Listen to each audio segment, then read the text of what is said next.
probably guessed, I am a pretty big Harry Potter fan. I love the Harry Potter books with all of my heart, and I like the Harry Potter films. I don't love them because there's so many things wrong with them. And in this video, I'm going to explain why I just can't love the Harry Potter films.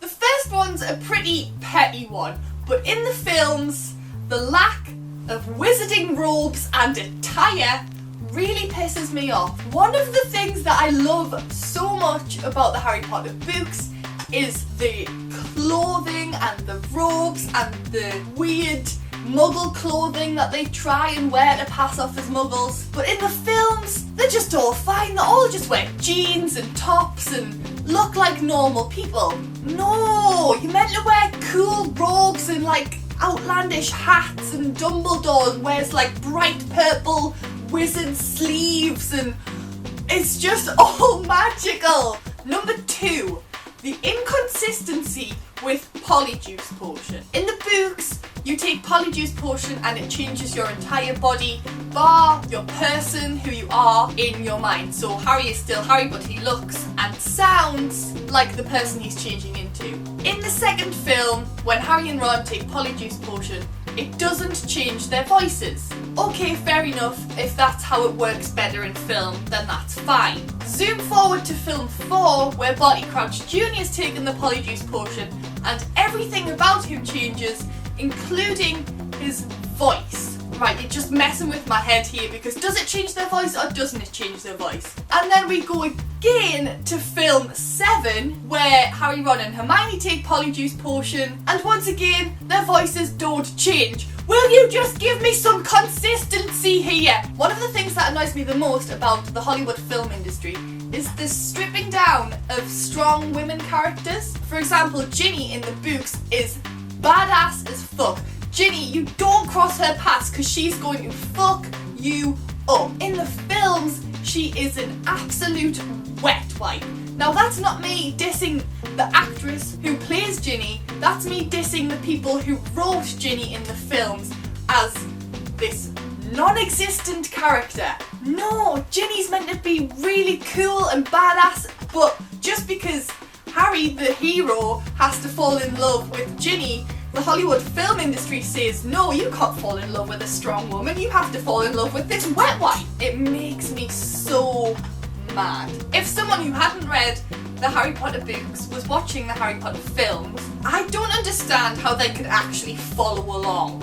Like, the lack of continuity in these films is ridiculous. Hogwarts pretty much moves completely off a hill onto a mountain, the lake gets bigger, a bridge magically appears, Hagrid's hut moves from down here to over here, and the storylines don't really go together properly. Like, if I hadn't read the books, I wouldn't really understand what the hell a Horcrux was, I wouldn't understand where the hell they'd come from. Why did they take out so much information and move everything about? Like, a film series should be a film series just as much as a book series should be a book series, where they should follow on from one another, and the films, they just don't do that. This is quite a small one, but in the 6th film, Neville Longbottom, who has failed potions all his life, is taking new potions. Why is Neville in the class? He wouldn't have been allowed to take potions if he'd failed. That's like me failing history at GCSE and then being allowed into top set history at A-level. No, that would not happen. It annoys me so much. I'm getting really angry now, even thinking about Neville being in the potions class in the 6th film. Why? God!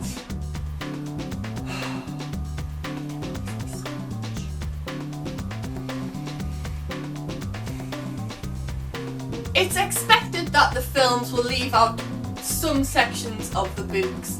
That's expected when a book's made into a film because you've only got 2 hours of a film and you've got 500 pages of a book. The thing that annoys me, the Harry Potter films, is that they add in things that they don't need to add in to miss out things that they really should have added in. 30-second shots of the Whomping Willow killing a bird. I don't need that shit when you're missing out Creature's storyline. You're missing out Rita Skeeter's storyline. There's so many things that needed to be in the films that weren't in the films for stupid little things. And the main one, once again, in film 6, is when the burn the burrow down, right?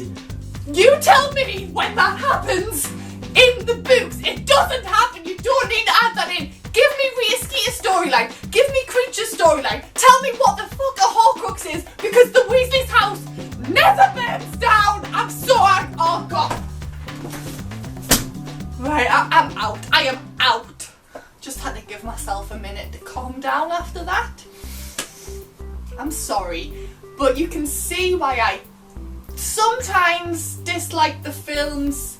Other than those few things, the films are great. If you enjoyed this video of me getting pretty angry, make sure to pop it a great big thumbs up and comment down below with anything that annoys you about the Harry Potter films. Also, if you're new, you can subscribe for new videos on Mondays, and I will see you next time.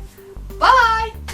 Snape bullies all of the Gryffindors, but bullies Harry, Neville and Hermione the most.